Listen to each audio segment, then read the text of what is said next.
Welcome back to the channel. I hope that on this channel I don't just demystify and explain the law for you, but also bring to the forefront issues that really everybody should be aware of and talking about so that we can stamp out certain issues. And this one in particular really caught my attention, and it's to do with cyclists.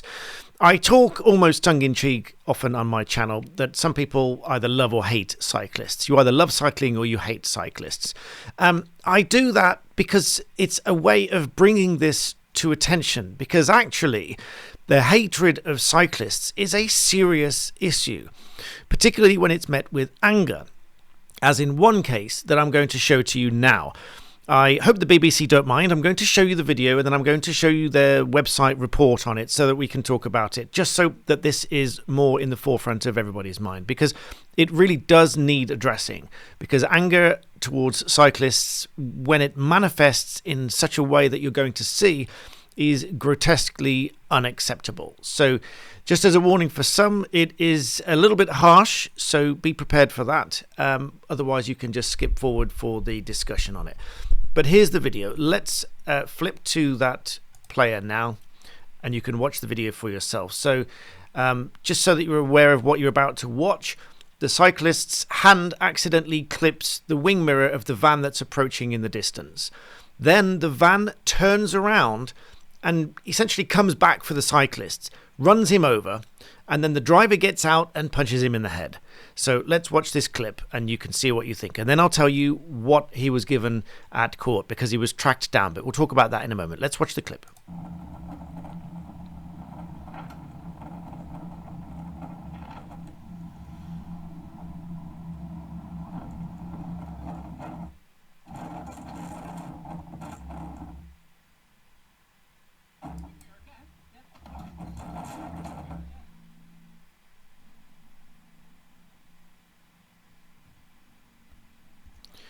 So that's the clip, and the cyclist suffered concussion, and obviously bruising, was very shaken up and so on, and the driver of the van was given a suspended sentence.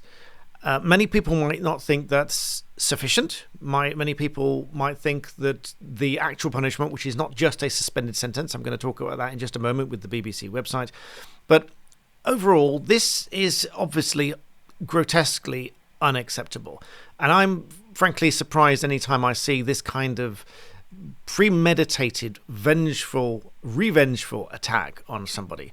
Let's look at what the BBC website reported about it. So obviously they've gone with the headline that the driver avoids jail for punching him unconscious. So the cyclist was left unconscious. The driver of the van was tracked down because of the contact details left on the van here. Quick search of company's house. Presumably it's a relative of the directors of the company. I don't know, but sharing the surname nonetheless.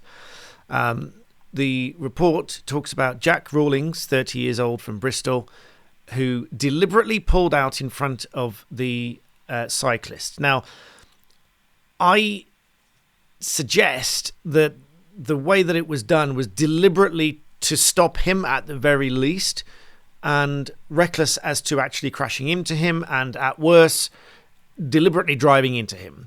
Now, I wasn't at the trial, so I don't know, but those are the possibilities here. Rawlings then got out of his van and punched the 56-year-old victim in the face, knocking him unconscious.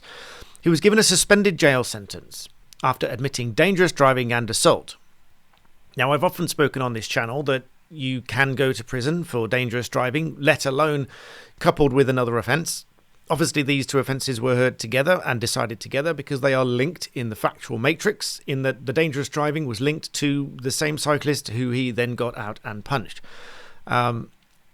It goes on to explain that the cyclist's hand had accidentally bumped the wing mirror. Now, that in itself must have hurt, but if you were to rewind and look at the clip itself, in my view, the van should have held back anyway, because the cyclist was already coming past the vehicle that was parked on the side. I mean, let's go back to the video once more. If I scrub on the video, and actually if I just take it back to the beginning here and scrub, so the cyclist is coming through here. Ideally, the van should have held back, but push the way through. I mean, if you see how close the van was, obviously it was close enough to make contact. So with the hierarchy in the highway code, not least to say that the cyclist should have been given more space, but nonetheless they collided. That said, the article goes on and to say that he'd been cycling and indicated to the driver to give him more space. His hand bumped to the wing mirror. And this is the bit that I really feel, if I were prosecuting a case like this is really what I would have got my teeth into. The defendant turned the van around, followed the cyclist, pulling in front of him and knocking him off his bike. Now, I don't think it's a far stretch to say that he deliberately knocked him off the bike, but you can make up your own mind. You've seen the clip yourself. He was left with concussion and severe bruising to his ribs, which caused him headaches and trouble breathing for months after the attack. Now, this is significant because when we look at any injuries, we always look at how long those injuries persist for. If it's a day or two, that's obviously less severe. Common sense approach kicks in here. He's a father of 3, and again, being man of a family and obviously having to take care of those children, that also plays into a part. And he complains here, the cyclist here complains that there's othering, i.e. Speaking less of cyclists than other road users. Now, as I joke on my channel sometimes that some people hate cyclists, it is my way of bringing attention to the issues, but it is a serious issue nonetheless. And quite rightly, in my view, says here that any kind of infraction of the highway code from cyclists is met from rage from people who may do plenty of things outside of the highway code as well. Such as there was a video that I showed not long ago, actually from another channel, or actually from somebody, forgive me, that sent it in to me, that was counting just how many infractions of the highway code and how many potential penalty points could have been racked up. Actually, cyclists came off worse, I recall, in that video.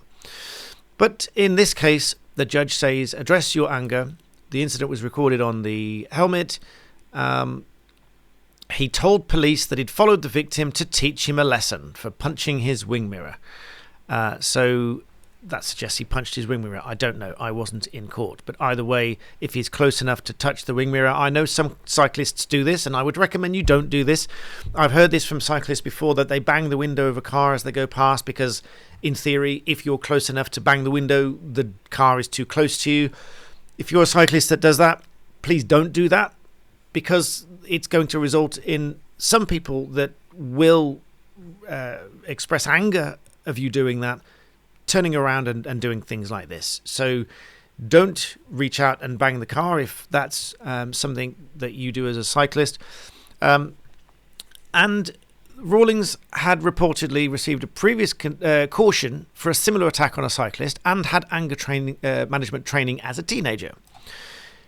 Here, however, he received a 2-year sentence suspended for 2 years. Now, a custodial sentence can be suspended if it's between 14 days and 2 years. So 1 day more than 2 years and it cannot be suspended and he has to go to prison.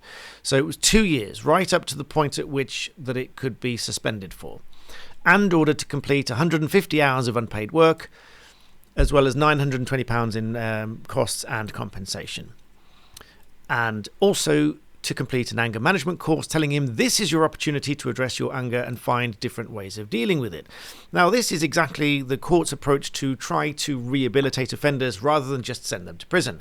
Now, a lot of people will be angry that he didn't go to prison for this, and I understand why you might feel that way. On the other hand, rehabilitation via an anger management course and unpaid work and so on and so forth may help this person to control their anger in future and not to have these repeat incidents. But I would certainly expect that if this happens again, either during or after this rehabilitative sentence that he was given, I would certainly expect a custodial sentence, because especially if it's within the 2 years that this is suspended for, any further convictions, the court could sentence both for the original offence, i.e. this one, and any new offence. and decide how they run together. So, as I say, I would invite your comments, your observations in the comments box below, because this is something that we need to talk about, because this does happen. Clearly, this does happen on the roads still today. It's utterly unacceptable, and it's a behavior that we really do need to stamp out. So, as I say, that's why I talk about these issues. Leave me your thoughts and comments below. Please do like this video and subscribe. And as always, thank you for watching.